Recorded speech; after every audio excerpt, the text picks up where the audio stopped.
अस्सलाम वालेकुम एवरीवन। ये आज का हमारा दूसरा सेशन हमने शुरू कर रहे हैं 18 जुलाई 2020 बरोज़ हफ्ता। इस वक्त बज रहे हैं 1:45। अच्छा जी, पॉइंट नंबर 18 तक हमने किया था। हम पॉइंट नंबर 19 की बात करेंगे। ये भी हुई 20 की। या okay. A consumer will buy less when price is high. भाई जैसे ही प्राइस हाई होगी हम उसको यूज करना कम करेंगे या बंद करेंगे। ठीक है जी। अब हर इंसान की क्या होता है, हर इंसान का एक अफोर्डेबल एरिया होता है, हर इंसान का एक अफोर्डेबल एरिया डिफाइन होता है। भाई ये मेरी हैसियत है, ये मेरी हैसियत नहीं। मिसाल के तौर पर भाई क्या होता है, एक गरीब आदमी की पिकनिक क्या होती है। शायद आपने मेरी वीडियो देखी हो। मैं पिछले संडे, लास्ट संडे में वहाँ गया था। लास्ट संडे की मैंने क्लास भी ऑफ की थी और मैं वहाँ गया था दो दरिया पर लाइन से बंदे बैठे थे, मछलियां पकड़ रहे थे। हमने भी जाके दौड़ डाल दी, हाँ भाई हम भी ट्राई करते हैं क्या, और पकड़ी भी, ऐसी बात नहीं। तो शायद आपने वो वीडियो देखी हो मेरी, मैंने अपने पेज, मेरा पेज है सर यस सर। वहाँ मैंने अपलोड की थी।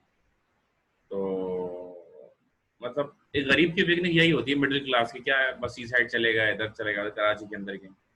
जिनके पास थोड़ा ज्यादा पैसा होता है वो कहाँ जाते हैं, मरी चले जाते हैं, कश्मीर चले जाते हैं। अब इट डजंट मीन कि मैं नहीं जा सकता, हम भी कभी जा सकते हैं, ऐसी बात नहीं। लेकिन हर महीने चले जाए ऐसा पॉसिबल नहीं। अच्छा, फिर और ज्यादा पैसा होता है, दुबई चले जाते हैं, टर्की चले जाते हैं। और ज्यादा पैसा होता है, कनाडा, अमेरिका, ऑस्ट्रेलिया, स्विट्जरलैंड चले जाते हैं। ठीक है ना। तो मैंने भी कुछ फैमिलीज देखी ऐसी कि जो हर साल कहीं ना कहीं बाहर मुल्क जाती है। अच्छा, मैंने भी प्लान किया था कि मैं कम से कम एक साल छोड़ के एक साल कहीं ना कहीं बाहर मुल्क जरूर जाऊंगा, और मेरा इस साल भी प्लान था, लेकिन वो बस कोरोना की नज़र हो गया। और कोरोना ने इकोनॉमिकली भी हर किसी को इतना पीछे कर दिया है कि हालात भी हर किसी के टाइट हो गए। अब देखो ना, तालीमी इदारों के हालात वो नहीं है जो हुआ करते थे फरवरी तक। खैर, तो आगे बढ़ते हैं। तो पॉइंट नंबर 20 की क्या बात है कि जब भी कीमत ज़्यादा होती है तो इंसान उसको कम खरीदता है। ये एक नॉर्मल सी बात है। और उसकी, क्योंकि जब कीमत बढ़ती है तो बहुत सारे लोगों के तो अफोर्डेबल एरिया से ही बाहर चले जाते हैं। बहुत सारे लोगों के अफोर्डेबल एरिया से ही बाहर चले जाते हैं, तो उनको ये प्रॉब्लम हो जाती है। बाकी जो लोग होते हैं उनके साथ ये होता है कि वो कम खरीदते हैं कि यार नहीं, अब पैसे ज़्यादा जा रहे हैं। ठीक है ना। मिसाल के तौर पर अगर दूध पे, अगर पेट्रोल पैसे बढ़ रहे हैं, पेट्रोल पे बढ़ रहे हैं, आटे पे बढ़ रहे हैं, बिजली पे बढ़ रहे हैं, बिजली पे भी रिसेंटली बढ़े हैं, तो हम क्या करते हैं कि हम उसके कम उसकी कंजम्पशन करना शुरू कर देते हैं। ओके। इसके बाद initial utility of a product is, initial utility of a product is highest, lowest, constant. Initial utility of product is always highest. Initial utility कभी भी होगी, वो क्या होगी, हमेशा हाईएस्ट होगी, सबसे ज्यादा होगी। सबसे ज्यादा यूटिलिटी कब होती है, कोई भी आप चीज इस्तेमाल करें, जो उसकी सबसे ज्यादा यूटिलिटी होगी वो उसके सबसे पहले यूनिट में आएगी। सबसे पहले यूनिट में सबसे ज्यादा यूटिलिटी आएगी, और सबसे कम यूटिलिटी सबसे आखिरी यूनिट में आएगी। ठीक है जी। तो ये बात भी इसमें नोट करने वाली थी। अब आगे बढ़ते हैं। Point number 22, which one of the following is a power of goods or services to satisfy human wants? Which one of the following is a power of goods or services to satisfy human wants? Utility के अंदर ही वो power है जो इंसान की जरूरियात को, उसकी ख्वाहिशात को पूरा कर सकती है। तो utility has power to satisfy human wants. अब ह्यूमन वांट्स क्या है, भूख ह्यूमन वांट है। खाने के अंदर क्या है, utility, the power to satisfy human want. ठीक है। अच्छा, तो इसी तरह और किस चीज में है सेटिस्फेक्शन करने की ताकत, और है ट्रैवल। व्हाट, क्या कहा तुमने? अच्छा, ट्रैवल करना। ट्रैवल करना ह्यूमन वांट, वो भी देखिए उसकी भी यूटिलिटी होती है कि आप पहली बार जब आप कहीं जाएंगे ना तो आपको बहुत ज्यादा मजा आएगा, लेकिन when you go again you will not get the same relaxation and same utility, you will not gate. मैं आपको बताऊं, when I visited first time ever, जब मैं पहली बार गया, अल्लाह भला करे, मरी, तो मुझे बड़ा मजा आया। ओ भाई मैं इतना खुश, वो यहाँ तस्वीर, वहाँ तस्वीर, वहाँ तस्वीर, वहाँ तस्वीर। जब मैं 10वीं 12वीं बार गया मरी, अब मैं बगैर कोई तस्वीर लेके आया, बगैर कोई तस्वीर, मैंने एक तस्वीर नहीं ली, कॉमन हो गया, मतलब छोड़ो यार, फिर आएंगे, फिर 6 महीने बाद फिर चक्कर लग जाएगा, छोड़ो, अभी जरूरत क्या तस्वीर लेने, ठीक है ना। तो ये बड़ी चीज मैटर करती है, ठीक है। अच्छा, तो the relationship between total utility and marginal utility, कहाँ तक हम पहुंच गए थे? सर यूटिलिटी का एग्जैक्ट जो मीनिंग है वो सेटिस्फेक्शन है। यूटिलिटी का एग्जैक्ट मीनिंग सेटिस्फेक्शन, ठीक है ना, द पावर ऑफ सेटिस्फैक्शन, जो सेटिस्फेक्शन करने की जो ताकत होती है, जो चीज आपको सेटिस्फाई करती है, that is the utility, the power to satisfy is utility. ये इसकी सबसे शॉर्टेस्ट डेफिनेशन है, ठीक है। अच्छा, आप देखें कौन से पॉइंट पर थे हम? 22 पे। 22. Okay, 23.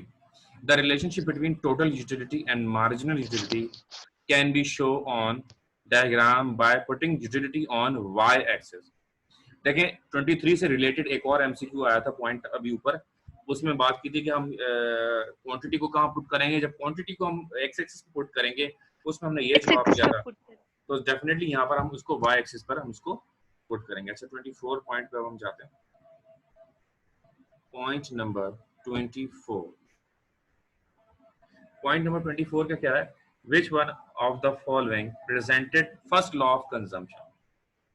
Which one of the following presented first law of consumption? तो लॉ ऑफ कंजम्पशन जो था, सबसे पहले मुतारिफ करवाने वाले प्रोफेसर एल्फ्रेड मार्शल थे। उन्होंने ये कॉन्सेप्ट दिया था कि हम मटेरियल को इस्तेमाल करते हैं, मटेरियल से फायदा उठाते हैं, मटेरियल से चीजें हासिल करते हैं, मटेरियल से यूटिलिटी हासिल करते हैं। तो ये जो लॉ ऑफ कंजम्पशन था, सबसे पहले मुतारिफ कराने वाले प्रोफेसर एल्फ्रेड मार्शल थे। ये जरूर याद रखिएगा, इंशाल्लाह काम आएगा। पॉइंट नंबर 25, पॉइंट नंबर 25 ये कह रहा है, when the total utility starts increasing by using additional units, when the total utility starts increasing by using additional units, then the utility is termed as positive utility.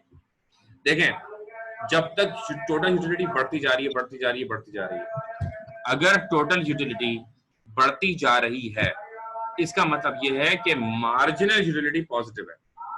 क्योंकि marginal utility किसे कहते हैं? Marginal utility कहते हैं इजाफी utility को। जब तक इजाफी utility बढ़ती जाती है, जब तक इजाफी यूटिलिटी बढ़ती जाती है, इसका मतलब क्या है कि मार्जिनल यूटिलिटी पॉजिटिव है, ठीक है। और इस तरह टोटल यूटिलिटी में वो ऐड होती जाती है, टोटल यूटिलिटी में वो ऐड होती जाती है, ठीक है ना। इसलिए इसका आंसर क्या होगा? बी होगा। Now point number 26, the price of a non-economic good is always very high, very low, zero. The price of a non-economic good, भाई हर गुड इकोनॉमिक होता है जिसको खरीदना पड़े, जिसे ना खरीदना पड़े वो नॉन इकोनॉमिक गुड है, जिसे ना खरीदना पड़े वो क्या है? वो नॉन इकोनॉमिक गुड है। और नॉन इकोनॉमिक गुड की एग्जांपल दीजिए आप, चलें, वो गुड जिसको आप खरीदना नहीं पड़ता। जी बताइए, बताइए, बताइए जी। अहमद, लाइबा, मरियम, मुसब, सिदरा, शिजा, फातिमा डिस्कनेक्ट हो गई, बताइए। ऐसा सामान जो आप इस्तेमाल करते हैं लेकिन खरीदना नहीं पड़ता, क्या है भाई? ऐसा बताएं सिदरा। सर जो भी चीज हम यूज कर सर जो भी चीज हम खरीदते हैं, यूज करते हैं, उसके रैपर्स वगैरह जो हमें नहीं खरीदने पड़ते, वो भी वेस्ट अरे मटेरियल। यार, खरीदते तो हैं रैपर भी, रैपर की भी प्राइस वो लेते तो हैं हमसे प्राइस में। नहीं नहीं, ये गलत जवाब। और कोई? जी मरियम। मैं सही बोला है, दिमाग, माइंड। माइंड, माइंड खरीदना नहीं पड़ता, आप ये कह रहे हैं, ओके। जी मरियम, हेलो मरियम, आपका माइक खुला हुआ है। लो जी, मरियम ने कुछ नहीं कहना, बंद कर लिया मरियम ने। अच्छा, और फिर लाइबा, आप कुछ कहना चाहें? अहमद ने जवाब दे दिया, मुसब आपने जवाब नहीं दिया, लाइबा आपने भी कुछ नहीं कहा, मरियम आपने सर हवा, पानी, हवा, पानी, natural goods. Natural goods, okay okay. और लाइबा आप क्या कह रही थी? ऑक्सीजन। ऑक्सीजन, हवा, पानी, चलो ठीक सर है। पानी तो सर पानी खरीदना पड़ता है, पानी का बिल पे करते हैं। पानी का बिल पे करते हैं, very good, very good, okay okay. देखिए क्या चीज है जो फ्री में दस्तियाब है? अच्छा, अब पानी के अंदर भी काइंड्स हैं। समंदर का पानी फ्री है, आप जाके जितना मर्जी है बाल्टी भर भर के ले जाए, टैंकर भर के ले जाए। अच्छा, मट्टी पत्थर जो आपके घर के बाहर पड़े हैं फ्री है, डस्ट फ्री है, हवा फ्री है। तो they are the non economic goods. अच्छा, और क्या है? खुशी। देखें, खुशी खरीदी नहीं जा सकती, खुशी महसूस की जा सकती। अब आप ये कहेंगे भाई हम खरीद भी सकते हैं, कोई चीज खरीदेंगे नहीं खुशी होगी, नहीं नहीं नहीं, चीजों से खुशी नहीं होती। खुशी एक साइकोलॉजिकल मसला है। गम, गम आप खरीद नहीं सकते, गम खुद मिलेगा आपको, ठीक है ना। तो फीलिंग्स कभी खरीदी नहीं जा सकती, फीलिंग्स कभी भी खरीद नहीं जा सकती, फीलिंग्स को पैसों में कन्वर्ट नहीं किया जा सकता। इसी तरह कुछ नेचुरल चीज़ें जो अवेलेबल हैं उनको भी हम खरीदते नहीं, नॉन इकोनॉमिक गुड होते हैं। हम नॉन इकोनॉमिक गुड्स को बहुत सारे इकोनॉमिक गुड्स में कन्वर्ट कर सकते हैं। मिसाल के तौर पर पानी, पानी बेसिकली होता नॉन इकोनॉमिक गुड है, लेकिन हम उसको कन्वर्ट करके इकोनॉमिक गुड बना सकते हैं। मिनरल वाटर हो गया, हमारे घरों में पानी फेंक रहे हैं वो लाइन के जरिए, तो बेसिकली हम जो पानी के पैसे नहीं देते, वो जो हम लाइन के पैसे दे रहे होते हैं, हमारे घर भी 450 रुपये का हर महीने बिल आता है पानी का, तो वो उन लाइनों का बिल दे रहे होते हैं हम जो बिछी हुई, ठीक है ना। वो सर्विस, एक बंदा होता है, वो इतना बड़ा पाना होता है, इतना बड़ा पाना, दोनों हाथ ही नहीं आ रहे मेरे, इतना बड़ा, वो हाथ ही नहीं आ रहा है, इतना बड़ा पाना होता है, दोनों बार, हाँ ये दोनों आता है, इतना बड़ा पाना होता है, वो इतना बड़ा नट होता है, इतने बड़े बड़े, उस पर वो नट पे आगे गोल गोल घूमता है, फिर उससे पानी आता है, फिर पानी आने के बाद वो बंद करता है वापसी। तो क्या आवाम, पाकिस्तानी आवाम को आप जानते हैं, अगर पाकिस्तान हमारे घरों मोहल्लों में 24 घंटे पानी आना शुरू हो जाए, हम क्या करें? हमारी सड़कें पानी से भर जाएंगी, पीने का पानी हम ज़ाया करेंगे। तो ये बड़ा अच्छा करते हैं कि हम कम कम पानी खोलते हैं। अब इसका ये भी मतलब नहीं है कि महीने में बस एक ही दिन पानी खोला जाए, ये भी गलत है, ठीक है ना। तो यहाँ पर क्या बताया गया कि known the price of non economic good is zero. जब चीज आप नहीं खरीद नहीं पा रही और उसके आपको पैसे ही नहीं देने पड़ रहे हैं, तो इसका मतलब उसकी वैल्यू क्या है? उसकी वैल्यू जीरो है, राइट। ओके, आगे बढ़ो। The reward which a person gets for his personal services is termed as income। जो आपकी जाती खिदमात देने से अगर आपको पैसे मिले, आपके जाती खिदमात देने से आपको जो पैसे मिलते हैं वो क्या होती है? डेफिनेटली वो तो इनकम होती है। मैं इस वक्त पढ़ा रहा हूँ, जो मुझे पैसे मिलेंगे वो मेरी क्या होगी? इनकम होगी। अगर आप कहीं जॉब करें और अगर आपको पैसे मिलेंगे वो क्या होगी? आपकी इनकम होगी। तो आपकी जाती, सर कमीशन नहीं बोल सकते? Commission is a kind of income. Income have so many kinds, like salary is income, commission is income, profit is income, ठीक है ना? आई समझ में? ओके।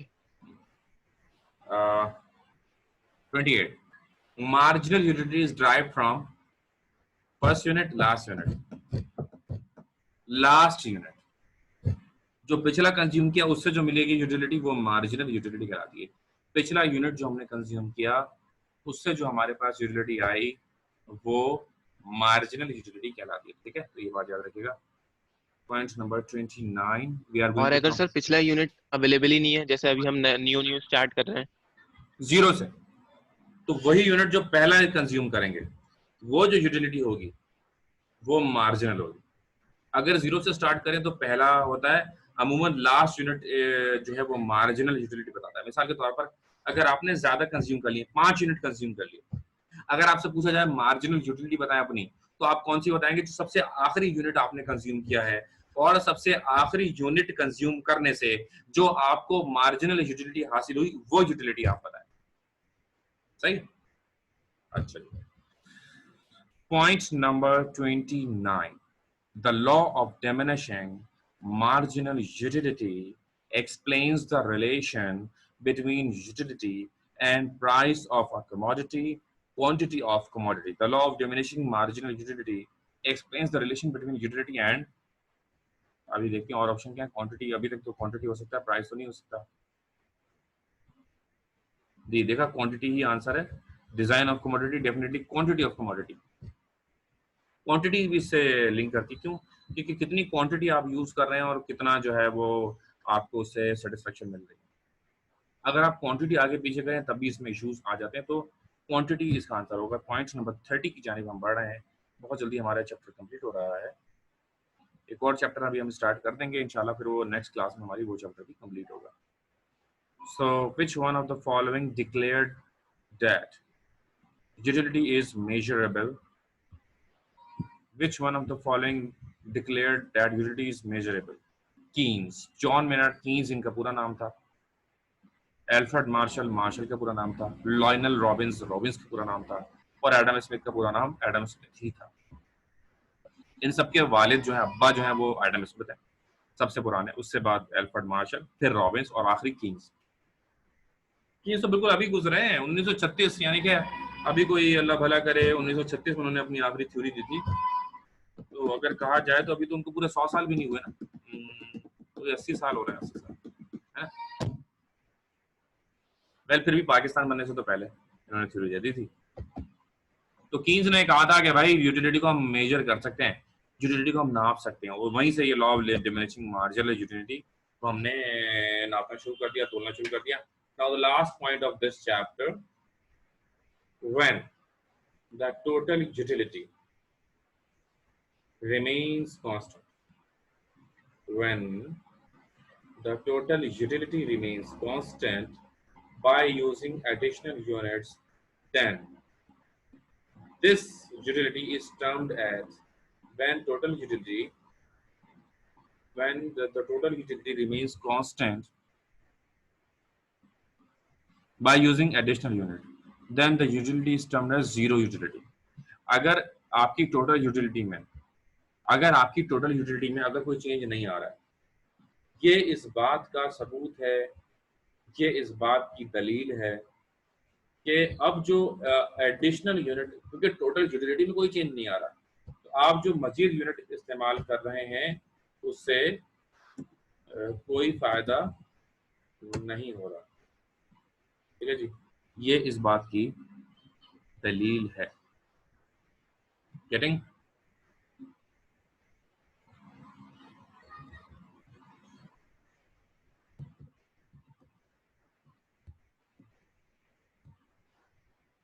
अल्लाह, यहाँ पर ये हमारा चैप्टर जो है वो कंप्लीट हो गया. So we are going to start a new chapter. ठीक है, दोबारा पीछे की तरफ जाएंगे. Share.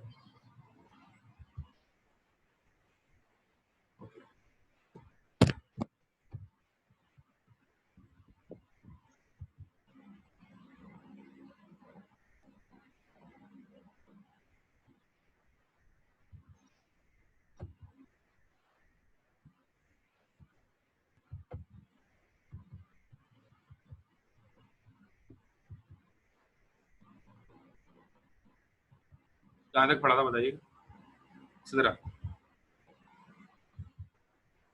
Sir factors of production complete कर लिया था second chapter. Factors of production, ये ना चैप्टर 2, यही ना? जी सर.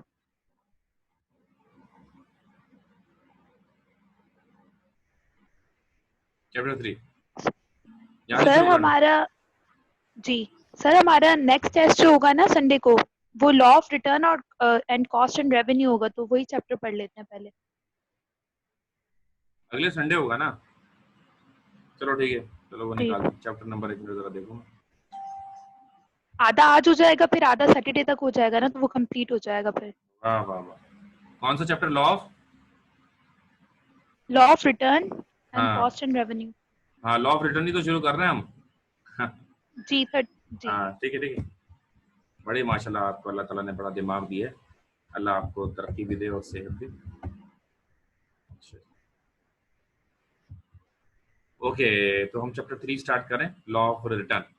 रिटर्न किसे कहते हैं? हासिल को. रिटर्न क्या आपने पढ़ा, आपने क्या सीखा? ये रिटर्न है. आपके वालिदैन ने आपको पाला पोसा जवान किया, किसी काबिल बनाया, आप उनके साथ क्या करें? वो रिटर्न. तो इन्वेस्टमेंट करते हैं, कहीं वहां से प्रॉफिट मिलता है, वो रिटर्न. तो इंसान कुछ भी करता है रिटर्न के लिए करता है. नेकी करोगे क्या मिलेगा? सवाब. रिटर्न है. आप पढ़ रहे हैं बीकेट की, आप तैयारी दे रहे हैं, फिर आपने फीस भी भरी होगी, मैं सब बैठा मैं पढ़ा रहा हूँ आपको, ठीक है ना? ये क्या मिलेगा? रिटर्न मिलेगा. तो nothing is possible without return, and we will do nothing without return. अगर हमें ये पता होगा कि हमें कुछ नहीं मिलेगा तो हम करेंगे भी कुछ नहीं, जब मिलेगा कुछ नहीं तो हम करेंगे भी कुछ नहीं, simple. Well, so the end result of transformation of factors inputs like land, labor, capital, organization into output is termed as B, production. The end result of transformation of factors of production, यानी कि ये पहले point में क्या कहा गया कि भाई आप क्या करते हैं, फैक्टर्स ऑफ प्रोडक्शन मैंने पिछली क्लास में पढ़ाया। फैक्टर्स ऑफ प्रोडक्शन क्या होते हैं? Land, labour, capital, organisation. Land, labour, capital, organisation. Core factors होते हैं लैंड, लेबर, कैपिटल, ऑर्गेनाइजेशन। जब इन चारों के मिलाप से जो बनता है उसे क्या कहते हैं? उसे कहते हैं प्रोडक्शन। उसे क्या कहते हैं? प्रोडक्शन कहते हैं, ठीक है। अच्छा, number B, number 2, a function which refers to functional relationship between physical rates, a function which refers to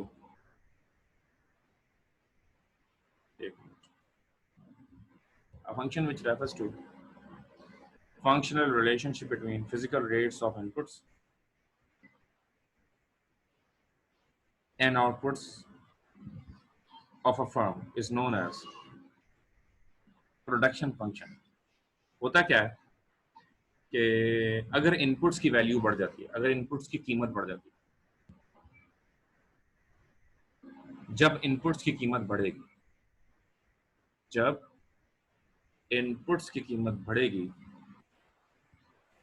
तो इनपुट्स की कीमत बढ़ने की वजह से आउटपुट की कीमत भी क्या हो जाएगी? बढ़ जाएगी। बढ़ जाएगी। तो ये प्रोडक्शन फंक्शन होता है। हम मिसाल के तौर पर अगर लैंड, लेबर, कैपिटल है, इसके पैसे बढ़ेंगे। पेट्रोल की मिसाल ले लेते हैं। पेट्रोल पर अगर अभी पैसे बढ़े, जैसे पेट्रोल पर पैसे बढ़े, हर चीज़ पर रेट बढ़ना शुरू हो गया, चारों तरफ से महंगाई की शहनाइयाँ बजना शुरू हो गई, क्योंकि पेट्रोल इनपुट के तौर पर मुआशरे में यूज़ होता है और उसकी वजह से हर चीज़ पर हमने देखा पैसे बढ़ गए। Okay, point number 3, the functional relationship between changes in input and resultant changes. The functional relationship between changes in input and resultant changes. C, output. भाई इनपुट की वजह से जो चेंज आएगा उसे क्या कहते हैं? उसे आउटपुट ही कहते हैं। ओके, क्योंकि इनपुट करेंगे तो इनपुट का रिजल्ट क्या होता है? The result of input is output. Whatever we are going to make input, it will give you the output.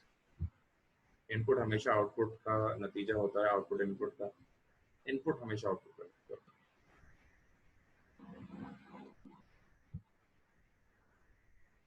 इसके लिए अब बड़ा मशहूर मुहावरा है, जो इंसान बोता है वो इंसान काटता है।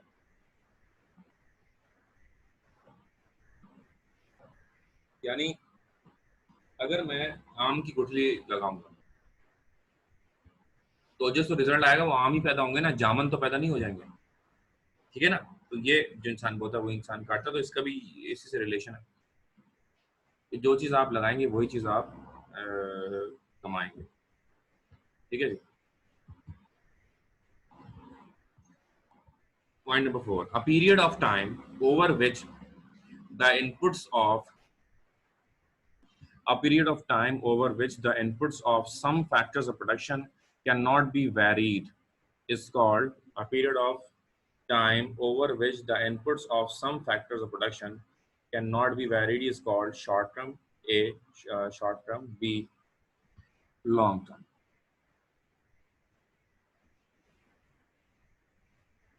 एक ऐसा पीरियड होता है जिसके अंदर आप जो क्वांटिटी होती है फैक्टर्स ऑफ प्रोडक्शन की, आप उन्हें चेंज नहीं कर सकते।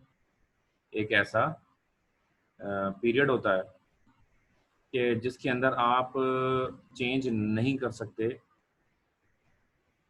ठीक है ना, अपना प्रोडक्शन, अपने इनपुट्स। मिसाल के तौर पर ज़मीन जो आपने खरीदी हुई है, जो फैक्ट्री आपकी है, आप मजीद एक और फैक्ट्री नहीं लगा सकते।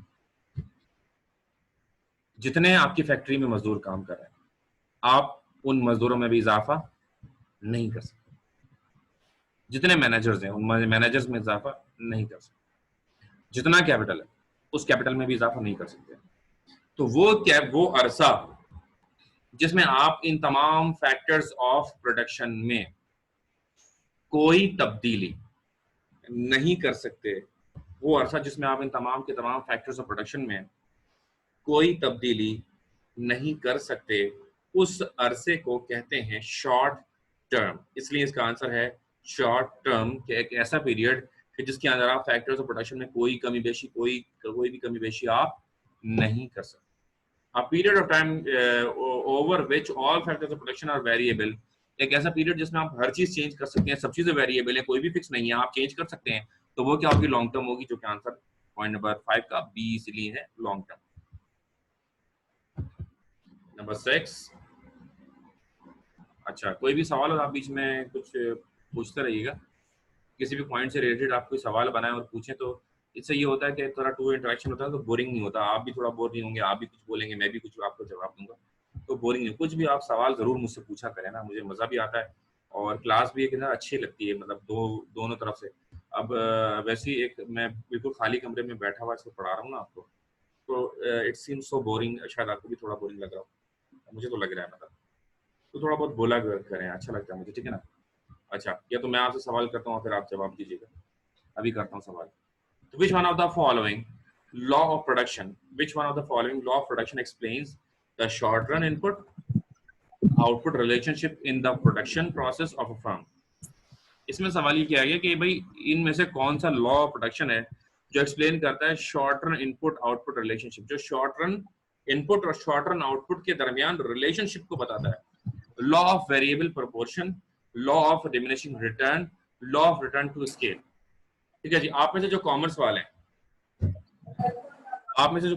हैं, मेरा आपसे सवाल है, अच्छा जब तक आप कुछ नहीं बोल रहे, आपका मेक श्योर कि आपका माइक बंद होना चाहिए। मरियम, आपका फिर माइक खुल गया, देखें मैंने बंद कर दिया आपका माइक। वैसे जब आप कुछ नहीं बोल रहे तो मेक श्योर। सर 6 एमसीक्यूज रह गया। अच्छा जी, आप डायरेक्ट 7 पर आ गए। 5, 6, 7 के आंसर सेम है, जो ऑप्शंस दिए हुए ना, तभी शायद। असल मैंने एक साथ दो समझा, बेसिकली ये इन दो आपने दो पॉइंट। समझाए हैं, 4 और 5, 6 रह गया है। अच्छा अच्छा आप अच्छा, देखें तीनों के ऑप्शन सेम है। Okay okay. सर 4 का ऑप्शन अलग है। ऑप्शन अलग है, हाँ बिल्कुल अलग है। देखिए नहीं फोर, सर, सेम है। Short term long term, short नहीं टर्म नहीं लॉन्ग टर्म और ऑप्शन नहीं, शॉर्ट टर्म मतलब लॉन्ग। आंसर डिफरेंट है ना। एक आंसर शॉर्ट टर्म, 4 का आंसर शॉर्ट टर्म जी है और 5 का नहीं, आंसर मैं लॉन्ग ये टर्म है। कहती कि ऑप्शन सेम थे ना, शायद तभी आपने वो शायद निकल गया सब। मे बी चलें, पॉइंट नंबर 6 देखें। शॉर्ट टर्म में कुछ चीजें वेरिएबल होती हैं, कुछ चीजें फिक्स होती हैं, लेकिन लॉन्ग टर्म में तमाम की तमाम वेरिएबल होती हैं। लॉन्ग टर्म में तमाम की तमाम क्या होती है? Variable. There is no difference between fixed and variable factors in long term, इसलिए इसका आंसर लॉन्ग टर्म होगा, क्योंकि लॉन्ग टर्म में तमाम की तमाम चीजें क्या होती हैं? वेरिएबल होती है। सही है जी, आगे बढ़ते हैं। Which one of the following law of production explains the short run input output relationship in the production process of a firm? Which one of the following law of production explains the short run input output relationship in the production? तो मेरा आपसे सवाल ये था जिन्होंने commerce ली थी, आप ऐसे वो बच्चे जिन्होंने इंटर कॉमर्स लिया था, आप ये बताते हैं what is law of variable proportion. Just tell me what is the law of variable proportion. जी कोई है कॉमर्स वाला? सिद्रा, शिजा, मुसब, मरियम, लाइबा एंड अहमद।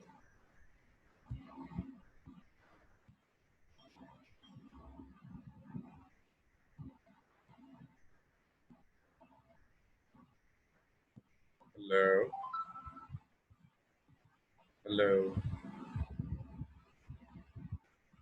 क्या कोई जवाब देना चाहता है? अगर नहीं जवाब देना चाहते तो चैट में लिख दें।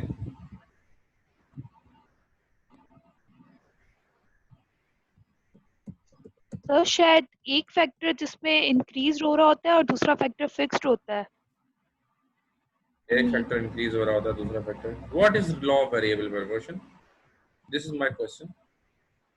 चाहे लॉ ऑफ डिमिनिशिंग रिटर्न बनाते हैं, बता दें, law of return to scale बता दें, कोई एक भी पता है या नहीं पता? अगर नहीं पता तो just write in chat no sir.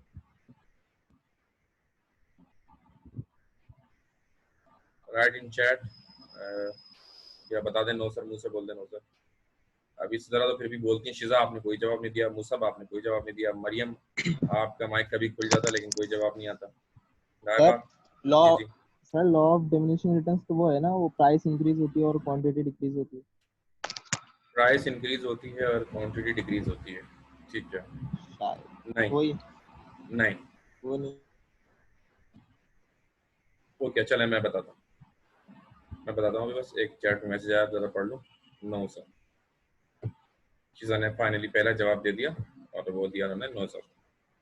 अब मैं बताता हूँ आपको। सर फर्स्ट ईयर में पढ़ा था ना, थोड़ा सा आप बताएंगे सारा याद आ जाएगा फिर। अच्छा अच्छा ठीक है ठीक है। किससे पढ़ी थी आपने इकोनॉमिक्स? सर कमर अब्बास से। कमर भाई से, अच्छा अच्छा अच्छा, ठीक है। असल में मैं अमूमन बैचलर की इकोनॉमिक्स पर फोकस रखता हूँ, बैचलर्स की इकोनॉमिक्स एंड मास्टर्स। तो फर्स्ट ईयर में तकरीबन शादी में तो मैं पढ़ाता ही नहीं, इंटर शादी में बिल्कुल भी इंटरमीडिएट की कोई क्लास नहीं लेता, सिर्फ बीकॉम की इतनी क्लास होती है, टाइम ही नहीं मिलता इंटरनेट की। अच्छा खैर, तो कमर भाई अमूमन नहीं लेते बीकॉम की क्लासेस, वो इंटर की लेते हैं, मैं बीकॉम की।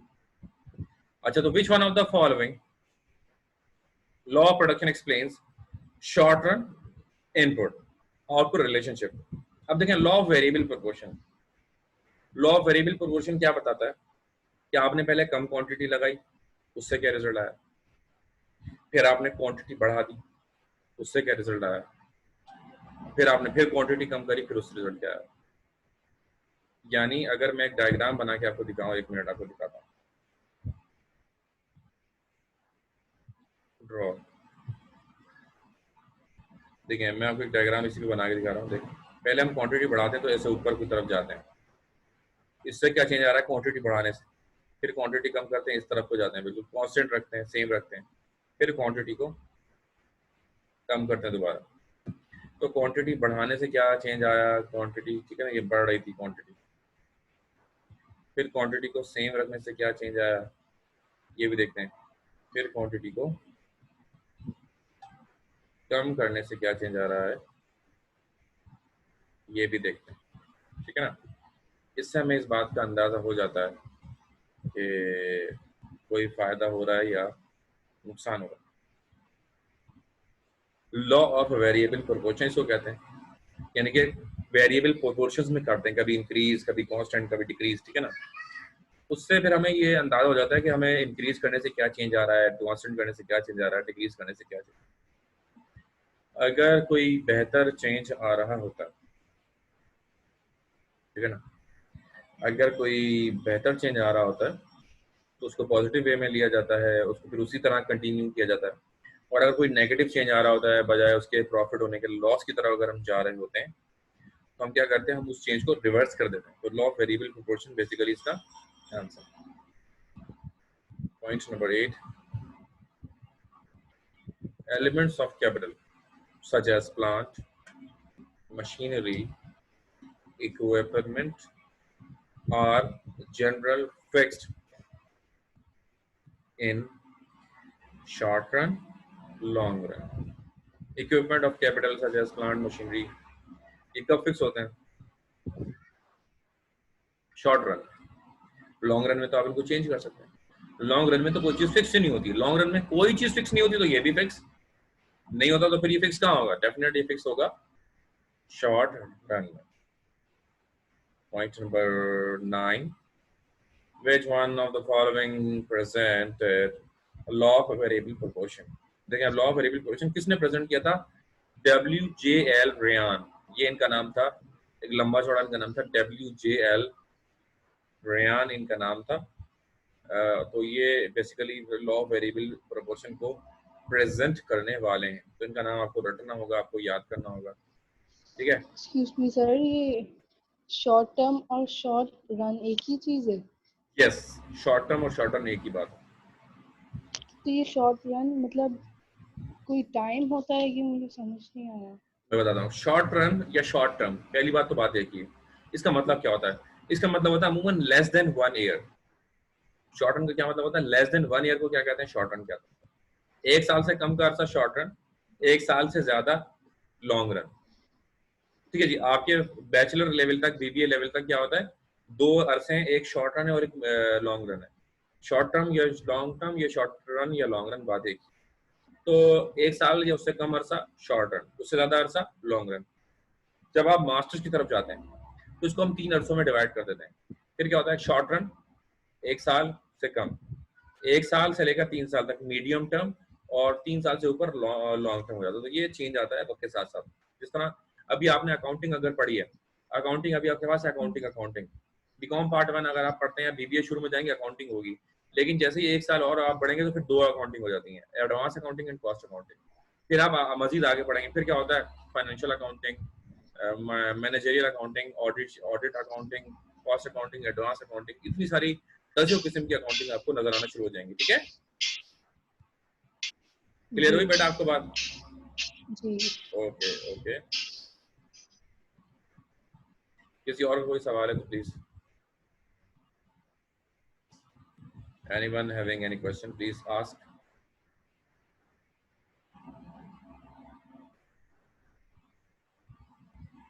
No one? किसी कोई सवाल है तो प्लीज पूछ लें और write in the chat no sir, ताकि हम अपनी बात को आज इख्तिताम पजीर कर दें।